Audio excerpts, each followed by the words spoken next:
सबसे पहले बात करेंगे कल होने वाले मतदान की। जी हाँ, जिसका इंतजार हर देशवासी करता रहता है हर 5 साल में, उसकी शुरुआत जो है कल से ही होने वाली है।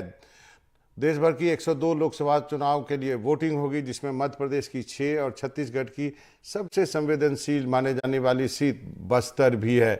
छिंदवाड़ा में भी कल ही वोट डाले जाएंगे, जहां नाथ परिवार की साख जो है दांव पे लगी हुई है। तो मंडला के लोग भी मतदान करेंगे, जहां विधानसभा चुनाव हार चुके फग्गन सिंह कुलस्ते का राजनीतिक कैरियर दांव पे लगे हैं। एमपी छत्तीसगढ़ की 7 सीटों पर ऐसे ही तमाम और दिलचस्प हालात हैं, और हम सीधे चल सकते हैं अपने सहयोगी जुल्फी के पास छत्तीसगढ़, जहां पर बात करेंगे बस्तर सीट की। जुल्फी, बताइए बस्तर सीट पर कितना चुनौती होता है मतदान कराना, और राजनीतिक स्थिति क्या है बस्तर की? बाबा, बस्तर में चुनाव कराना चुनाव आयोग के लिए एक बहुत बड़ी चुनौती होती है, क्योंकि ये इसके अधिकांश जो सीटें हैं, बस्तर की जो 8 विधानसभा सीटें हैं, उनमें से अगर देखा जाए तो जगदलपुर का कुछ पार्ट और बस्तर विधानसभा सीट का कुछ पार्ट ही है जो नक्सल प्रभावित नहीं है। बाकी सभी सीटें नक्सल प्रभावित हैं। तो ऐसे में सुरक्षा बलों के लिए बहुत बड़ी चुनौती होती है। और अभी हाल में ही आप देखें कि परसों एक बड़ी घटना हुई, हालांकि सुरक्षा बलों को कामयाबी मिली, वो कांकेर जिले में थी, लेकिन जो घटना का जो घटना स्थल था वो नारायणपुर जिले में लगता है। तो वो कितना दूरस्थ इलाका है, नारायणपुर हो चाहे दंतेवाड़ा हो, सुकमा हो, कोंडागांव का अंदरूनी इलाका हो, तो ये और बीजापुर हो, तो इन जगहों पे सुरक्षा बलों को काफ़ी कड़ी मशक्कत करनी पड़ती है। और कई सारे ऐसे इलाके हैं जहां पर रास्ते नहीं हैं या तो घोर नक्सल प्रभावित क्षेत्र हैं, तो उन जगहों पर हेलीकॉप्टर से पोलिंग पार्टी को भेजा जाता है। देश में बहुत कम ऐसी जगहें होंगी जहां पे हेलीकॉप्टर से पोलिंग पार्टी को भेजा जाए और पोलिंग पार्टी हेलीकॉप्टर से वापस भी लाई जाए। हालांकि उन इलाकों में लगातार जो सुरक्षा बल अंदर कैंप स्थापित कर रहे हैं, कैंप स्थापित हैं, लेकिन सड़क मार्ग नहीं है, लेकिन लंबा पैच है। तो ऐसे में सुरक्षित मतदान कराना वो चुनाव आयोग के लिए सबसे बड़ी चुनौती होती है, और उस चुनौती को चुनाव आयोग स्वीकार करता है।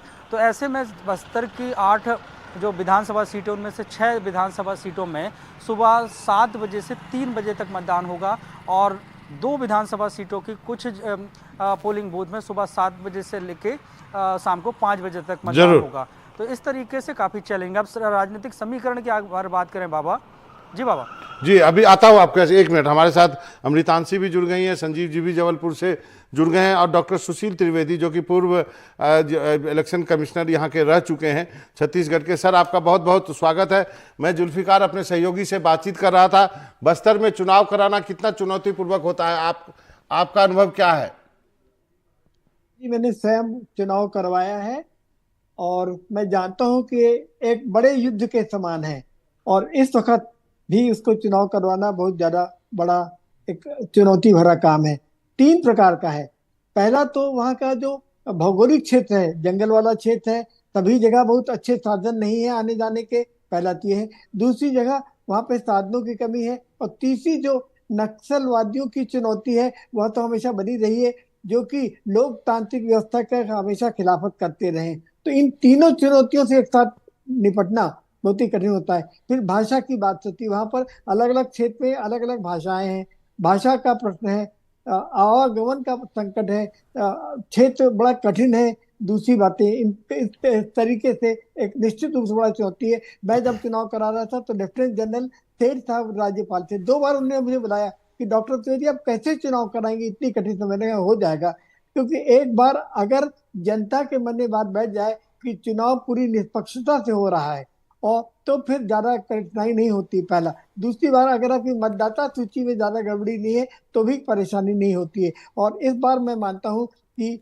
राज्य में जो राज्य में मुख्य निर्वाचन पदाधिकारी हैं, उन्होंने इस सारी बातों को तरफ ध्यान दिया है और चुनाव को अच्छी तरीके से कराने की सारी व्यवस्था की है। मैं मानता हूं कि अभी हाल में ही जो नक्सलवादी घटना हुई, जिससे कि 23 नक्सलवादियों को मौत के घाट उतार दिया गया, इससे भी एक बड़ा संदेश गया है कि सरकार पूरी तौर पे सुरक्षा को बनाए रखने के लिए तत्पर है, और किसी प्रकार की कोई भी ढिलाई नहीं हो पाएगी। इसलिए मैं मानता हूं कि पिछले चुनाव की अपेक्षा इस बार कहीं ज्यादा मतदान होगा, और अच्छा मतदान होगा। जी डॉक्टर साहब, आपका बहुत बहुत शुक्रिया हमसे जुड़ने के लिए, आपने वक्त निकाला हमसे जुड़ने के लिए, आपका बहुत बहुत शुक्रिया। जुल्फी के पास चलते हैं। जुल्फी, संक्षेप में बता दीजिए आप कहाँ पे खड़े हैं और बस्तर की राजनीतिक स्थिति क्या है कैंडिडेट वाइज, ये बता दें। बाबा, मैं कोंडा गांव से ये बीजापुर जाने आगे से भानपुरी का रास्ता है, वहाँ से बीजापुर के लिए जाते हुए कहा जाए, हालांकि ये नेशनल हाईवे है, जैसे ही हम भानपुरी से अंदर घुसेंगे तो वो पूरा इलाका जो है नक्सल प्रभावित क्षेत्र ही कहलाता है। अब राजनीतिक समीकरण की बात करें तो पिछले जब 2019 में लोकसभा चुनाव हुए तो उसमें कांग्रेस पार्टी के जो वर्तमान में प्रदेश अध्यक्ष हैं दीपक बैज, उन्होंने जीत दर्ज की थी। हालांकि राज्य बनने के बाद लगातार भारतीय जनता पार्टी के प्रत्याशी वहां से जीतते रहे और जो कश्यप फैमिली है, जो केदार कश्यप हैं, वो केदार कश्यप के पिता और उनके बड़े भाई, तो बड़े भाई और उनके पिताजी इस सीट से जीतते रहे हैं, मतलब राज्य बनने के बाद। अब इस बार की स्थिति ये है कि ये कहा जा रहा है क्योंकि कवासी लखमा जो पूर्व मंत्री रहे हैं और अभी कांग्रेस के प्रत्याशी हैं, तो उनके और महेश कश्यप के बीच में सीधा मुकाबला कहा जाता है, क्योंकि छत्तीसगढ़ की सभी 11 लोकसभा सीटों में अगर देखें तो सीधा मुकाबला कांग्रेस और बीजेपी के प्रत्याशी के बीच में ही होता रहा है। अब इन इलाकों में जो चुनाव कराना भी चैलेंजिंग है और उसके साथ जो समीकरणों को समझा जाए तो लोग तो चाहते हैं विकास हो, लेकिन अंदरूनी इलाकों में विकास नहीं, तो एक बहुत बड़ा मुद्दा है। इसके अलावा आदिवासियों का जो धर्मांतरण है वो हमेशा से यहाँ पे मुद्दा रहा है और उस पर जो वोट हैं वो दोनों तरफ से पोलराइज होते रहे हैं, जो या तो क्रिश्चियन बन गए हैं तो वो, और जो क्रिश्चियन नहीं हुए हैं, तो इसको लेकर लगातार राजनीति होती रही है। तो विकास और कई सारे ऐसे मुद्दे इस क्षेत्र के हैं जिसको लेकर यहाँ के जो मतदाता हैं वो अपने प्रत्याशी का चयन करेंगे और सीधा मुकाबला दो लोगों के बीच में है, बीजेपी के महेश कश्यप और कवासी लखमा के बीच में। जी बाबा। चलिए जुल्फी, आपका बहुत बहुत शुक्रिया, आप अपनी यात्रा आगे जारी रखें और बेस्ट ऑफ लक आपको, फिर हम आगे भी आपसे बात करेंगे। अब आगे बढ़ते हैं, अब बात कर लेते हैं मध्य प्रदेश की, और मध्य प्रदेश में भी मतदान है कल और कुछ सीटों पर चर्चा जो है वो करना जरूरी है, और उस पर अमृतान सिंह हैं, संजीव चौधरी जो हमारे साथ जुड़ गए, हमारे वरिष्ठ सहयोगी धनंजय प्रताप सिंह भी हमारे साथ जो जर्नलिस्ट हमारे साथ जुड़ गए हैं। तो सबसे पहले अमृतान सिंह आप ही से शुरू करते हैं। छिंदवाड़ा में भी कल ही वोटिंग होनी है और नाथ परिवार की जो इज्जत छिंदवाड़ा में दांव पे लगी हुई है। कांग्रेस के पास यही एक सीट है और पीछे दिनों हमने देखा कि क्या क्या नहीं हुआ, कमलनाथ एंड फैमिली के बारे में क्या क्या नहीं कहा गया। अब क्या स्थिति है छिंदवाड़ा में, ये बताएं। बिल्कुल, देखिए बाबा, मध्य प्रदेश की एक ऐसी सीट जो कि सिर्फ प्रदेश में नहीं बल्कि पूरे देश भर में काफ़ी ज़्यादा चर्चाओं में है। वजह भी है कि ये नाथ परिवार का गढ़ है। पिछले 4 दशक से भी ज़्यादा नाथ परिवार यहाँ पर जो है वो अपनी राजनीतिक पैठ जमाया हुआ है और छिंदवाड़ा में मतदान होने हैं। यहाँ पर पूरी तरह से तैयारियाँ कर ली गई हैं। 1900 से ज़्यादा यहाँ पर केंद्र बनाए गए हैं मतदान के लिए, 300 से ज़्यादा इसमें संवेदनशील केंद्र हैं। इसके साथ ही साथ बात करें तो 16 लाख वोटर्स हैं। इसमें से अगर बात की जाए तो 36% जो है वो ट्राइबल वोटर्स हैं। कहीं ना कहीं यहाँ पर जो है आदिवासी जो मतदाता हैं वो एक बड़ा जो है वो रोल निभाते हैं मतदान में। इसके साथ ही अगर बात करें तो पिछले 2019 के लोकसभा चुनावों में 82% वोटिंग परसेंटेज छिंदवाड़ा में रहा है, जो कि पूरे प्रदेश में सबसे ज़्यादा था।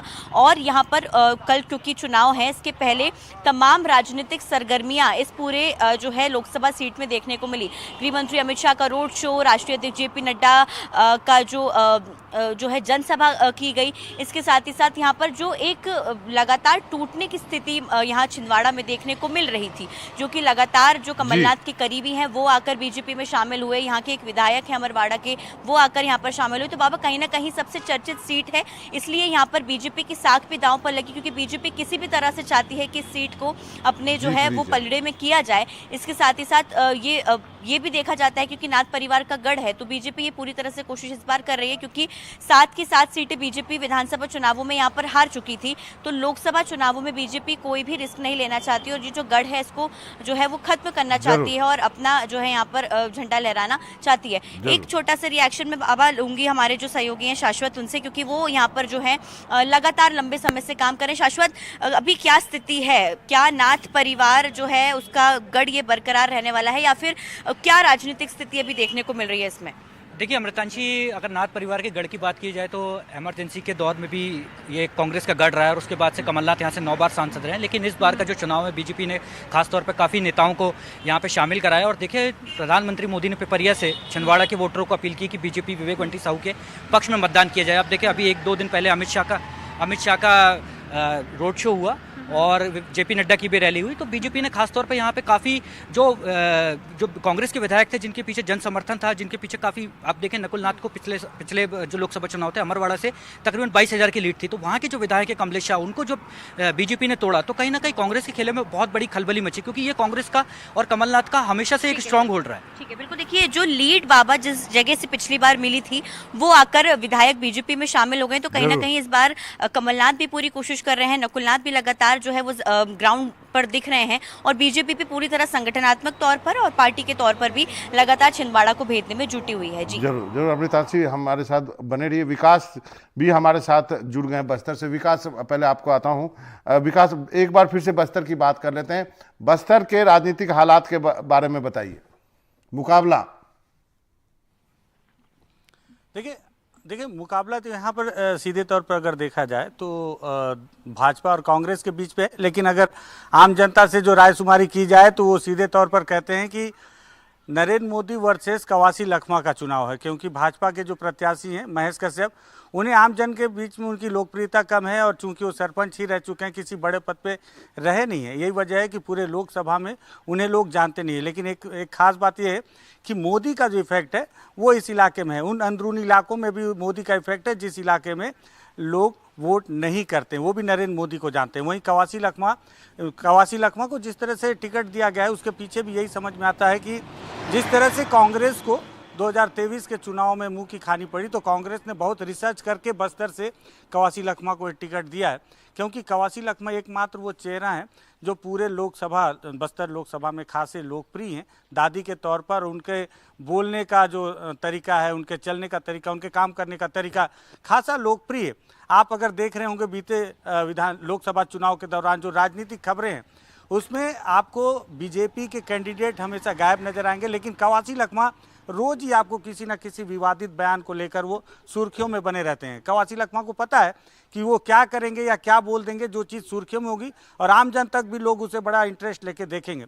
इस वजह से भी एक खास बात है कि आम जनता के बीच ज़्यादा लोकप्रिय कौन है, कवासी लखमा। लेकिन नरेंद्र मोदी का भी इमेज जो है वो बहुत ज़्यादा यहाँ पे बना हुआ है। लोगों के बीच ये कहना है कि वो जो लोग अभी फिलहाल हाल के कुछ समय से अगर आप देखें कि धर्मांतरण एक बड़ा मुद्दा हुआ है, तो धर्मांतरण के बाद लोगों में हिंदुत्व को लेकर भी एक अलग लोकप्रियता जागी है। उन इलाकों में भी रामनवमी के त्यौहार बढ़ चढ़ कर मनाए जा रहे हैं जिन इलाकों में कभी रामनवमी के त्यौहार नहीं मनाए जाते। तो जो ये बताता है कि अब लोग हिंदुत्व की तरफ भी झुक रहे हैं, धर्मांतरण का विरोध भी उसी तरह से हो रहा है।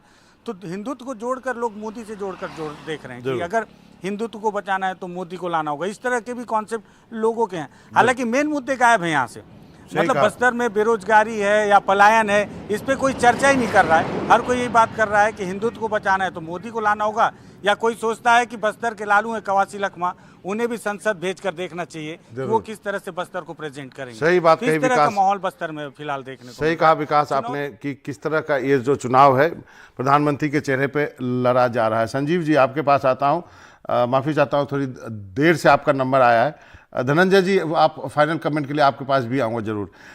संजीव जी बताइए जबलपुर में कैसा चल रहा है चुनाव, और जो है फग्गन सिंह जी के लिए भी बहुत कुछ कहा जा रहा है, उनके बारे में क्या कहेंगे? बाबा, जबलपुर के लोग आपसे बहुत नाराज हैं क्योंकि आपने वादा किया था कि विधानसभा चुनाव में आएंगे और उसके बाद फिर लोकसभा में तो पक्का था कि बाबा का ढाबा आएगा, लेकिन वो नहीं आया। तो ये मेरी और मेरे शहर के नाराज़गी है आपके प्रति। चलिए हम शुरू करते हैं चुनाव से कि जबलपुर का चुनाव बहुत शांतिपूर्ण चल रहा है और वैसा ही चल रहा है जैसे नरेंद्र मोदी के चेहरे पर ये चुनाव लड़ा जा रहा है। और इसी तरह से जो मंडला की आपने बात की, आदिवासी क्षेत्र है फग्गन सिंह कुलस्ते, चूँकि अभी वो विधान विधानसभा चुनाव हारे थे तो एक माहौल ऐसा था कि फग्गन सिंह कुलस्ते एक बार फिर लोकसभा चुनाव क्या जीत पाएंगे। लेकिन बस वही स्थिति बनती है धीरे धीरे कि जैसे ही प्रधानमंत्री का चेहरा आता है, प्रधानमंत्री इन सब क्षेत्रों में लगातार दौरे कर रहे हैं। अभी मंडला का दौरा करके प्रधानमंत्री आए थे, तो एक बार फिर लोगों का कहना ये हो गया कि वो उनका जो वोट जाएगा वो प्रधानमंत्री नरेंद्र मोदी को वोट जाएगा। और इसी तरह से माहौल भी बनाया जा रहा है। बहुत सारी जगहों पर जो प्रचार किया जा रहा है वो सीधे नरेंद्र मोदी को वोट देने के लिए अपील की जा रही है। जबलपुर में भी यही स्थिति है। कांग्रेस के प्रत्याशी हैं वो चुनाव तो लड़ रहे हैं, लेकिन ऐसा समझ में नहीं आ रहा है कि वो उस एनर्जी या उस विश्वास के साथ चुनाव लड़ रहे हैं कि वो अपनी सीट निकाल लेंगे। जबलपुर से राकेश सिंह जो सांसद थे उसकी लगभग 4.5 लाख की लीड थी। तो वो अब हमारे यहाँ जो चर्चा का मूल विषय है वो ये है कि ये लीड कम होती है कि और ज़्यादा बढ़ती है। चलिए, अब तो कोई जीत हार की बात ही नहीं कर रहा है क्योंकि वो दिखने लगा है बाबा। चलिए, सही है। आप हमारे साथ बने रहिए। धनंजय जी, अब आप बताएं कि चुनाव जो है, आपने विकास को भी सुना, आपने संजीव जी को भी सुना, आपने अमृतांशी को भी चुनाव, बीजेपी के ने इस चुनाव को प्रधानमंत्री वर्सेस रेस्ट बना दिया है। ऐसे में कैंडिडेट जो है वो गौन हो जाता है। सही कह रहे हैं, कैंडिडेट यहाँ गौण ही है क्योंकि हर अपनी सभा में प्रधानमंत्री नरेंद्र मोदी हो या केंद्रीय गृह मंत्री अमित शाह हो या भाजपा के राष्ट्रीय अध्यक्ष जेपी नड्डा हो, इस प्रत्याशी के बजाय कमल के फूल को वोट देने पर ज्यादा जोर दे रहे हैं। जैसे जब प्रधानमंत्री जबलपुर में आए तो उन्होंने यही अपील की थी, बालाघाट में आए तो उन्होंने यही अपील की थी। लेकिन मैं बाबा आपका ध्यान आज आकर्षित करना चाहता हूँ कि मध्य प्रदेश में कल जो है 6 सीटों पर मतदान होने जा रहा है, जिसमें हम देखेंगे कि मंडला और कमलनाथ की सीट छिंदवाड़ा, 2 सीटें बहुत अहम है। मुझे ऐसा लगता है कि लगभग 1980 के बाद 44 साल बाद मध्य प्रदेश में छिंदवाड़ा सीट पर पहली बार ऐसा चुनाव हो रहा है जो बराबरी के साथ, जिसमें दोनों दल बराबरी की स्थिति में दिख रहे हैं। अदरवाइज हमेशा ये चुनाव एक तरफा हुआ करता था। वैसे ही हम मंडला सीट की बात करें तो मंडला सीट में ये स्थिति है कि केंद्रीय मंत्री फग्गन कुलस्ते का भी भविष्य दांव पर लगा हुआ है। हाल ही में वो कुछ दिनों पहले विधानसभा चुनाव हार गए थे। कांग्रेस ने वहां विधानसभा चुनाव में 8 में से 5 ट्राइबल सीटें जीती थी।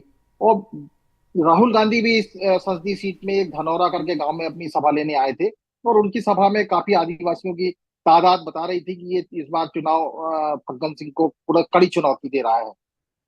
दूसरा हम पक्ष देखें छिंदवाड़ा सीट का, तो छिंदवाड़ा सीट में कमलनाथ के भरोसेमंद लोगों ने बहुत उनका साथ छोड़ा है, लेकिन जमीनी हकीकत वहां ये है कि ये जो लोग हैं वो बिना कमलनाथ के कुछ भी नहीं है। वहां मूल जनाधार वो आज भी कमलनाथ का है। और वहां जो लड़ाई हो रही है बाबा, वो पूरे देश भर से हट करके अलग तरह का चुनाव हो रहा है। वहां जो देश भर में मोदी की लहर है, वहां मोदी की लहर तो है, लेकिन उसके साथ साथ में दूसरे स्थानीय मुद्दे ज्यादा अहम हो गए। जो लोगों से हमने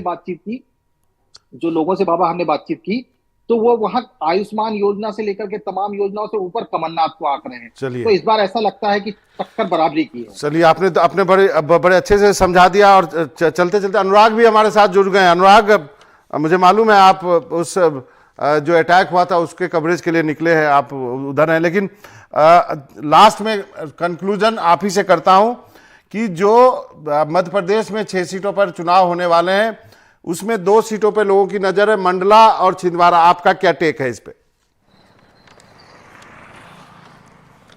देखिए, मेरा ऐसा मानना है कि पहले चरण में 6 सीटें हैं बाबा, और कहीं ऐसा ना हो कि 3-3 की स्थिति बनती मुझे दिख रही है। अभी जो पैनलिस्ट थे मैं नाम नहीं सुन पाया, लेकिन मुझे ऐसा लग रहा है जो धनौरा की जैसे सभा है वहाँ, वो अमरवाड़ा विधानसभा में पड़ता है, और वहाँ पर जो कमलेश शाह हैं वो कमलनाथ के करीबी थे और हाल ही में बीजेपी में आए हैं, और वहीं उसी गाँव में शिवराज सिंह चौहान ने भी अपनी सभा की थी।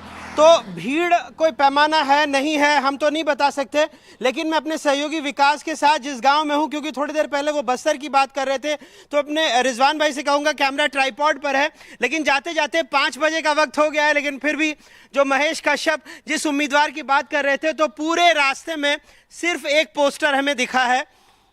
तो कई बातें तस्वीरों के माध्यम से ज़्यादा अच्छी तरीके से बताई जा सकती हैं। तो बस्तर का सूरत हाल आपको विकास ने बताया, लेकिन ये तस्वीर आपको और भी कुछ बयां करेगी, खास करके ये कि यहाँ के लोकसभा उम्मीदवार की लोकप्रियता कितनी है, जिसके बारे में विकास कहना चाह रहे थे। तो मध्य प्रदेश में क्या स्थिति बनेगी संक्षेप में? जैसा मैंने कहा बाबा, मुझे ऐसा लग रहा है पहले चरण में 3 सीटों पर कड़ा मुकाबला देने की स्थिति में है कांग्रेस, क्योंकि पिछली बार सिर्फ 1 सीट जीत पाई थी, लेकिन इस बार मुझे ऐसा लग रहा है कि सीधी और मंडला में कांग्रेस कड़ी टक्कर दे सकती है। चलिए, आप सभी का बहुत बहुत शुक्रिया। अमृतांशी आपका, संजीव जी आपका, अनुराग आपका, धनंजय जी आपका बहुत बहुत शुक्रिया। माफ़ी चाहता हूँ आज वक्त इतना ही है, आप लेकिन ढेर सारे सहयोगियों के साथ आज चर्चा करने का मौका मिल गया इस प्रोग्राम में। तो मनोरंजन भारती को इजाज़त दीजिए, कहीं जाइएगा नहीं। एनडीटीवी मध्य प्रदेश छत्तीसगढ़ में खबरों का सिलसिला लगातार जारी।